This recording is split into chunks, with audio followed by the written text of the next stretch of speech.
Hi there, I'm Arturo. Today I want to talk to you about transfarming. That's the process of transforming a backyard into a farmyard. A few years ago, I was watering my raised bed gardens. It was 100+ degrees outside. We were in the middle of a drought, as much of America is. And I was watering my gardens 3 times a day. And I was in the morning and in the evening. In the middle of the day, I'd be out there just watering my tomatoes, and they wasn't producing any tomatoes. I was just keeping the plant alive. So I'm standing there thinking, well, you know, this really isn't sustainable. If we had a water main break or any problem, I'd be dead in the water if I was depending on my gardens to feed my family. So I remember walking over to the faucet, and I turned the water off, and I walked over to the aquaponics system, and it was doing great. The fish were hydrated, the plants were hydrated, everybody was happy, and I walked away going like, well, this is the solution, I'm okay.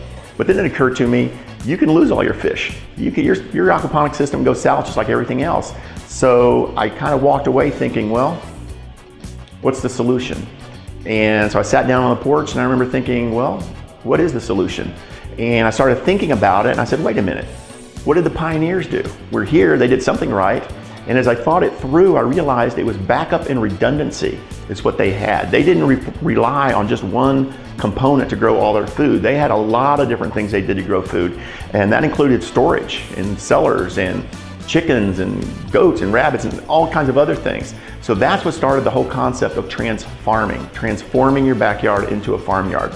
So how does it work? It's a series of components that make up a personal clean food growing system. This system, for example, on mine, consists of an aquaponics system, for starters. Also, and that's a wonderful way to grow food on any level. It's not completely sustainable, but it's very close. Another component could be a wicking bed, which is a wonderful way to grow food and conserve water. It's basically a raised bed with an aquifer underneath. And we have many instructions on that. Just click the module below, the link below. And we have maybe a keyhole garden. That's another way to conserve water. We have tank gardens, and we have rabbits, and we have all kinds of wonderful things that work together. So we've got backup in case one system goes down, and then we've got redundancy because we're growing food in a lot of different ways, because some plants grow better on a hugelculture, perhaps, which is another component, or in the wicking bed, or in the aquaponics. So let's kind of describe how this might work together.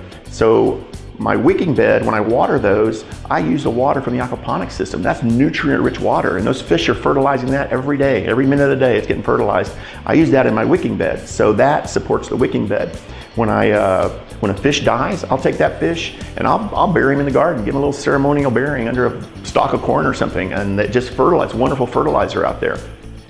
When I trim my tomatoes or any of my plants, my basil, that goes to my rabbit. My rabbit eats that. It does its business on the garden, and that's wonderful. That manure is wonderful fertilizer because A, it's clean, B, it's vegetable based, and C, it's not hot, meaning there's not too much ammonia in it, as opposed to chickens. Now I give the chickens cuttings also, and they'll eat fish, they'll eat worms, they'll eat your cuttings, they'll eat your compost. Chickens will eat just about anything. And those chickens, they too produce waste.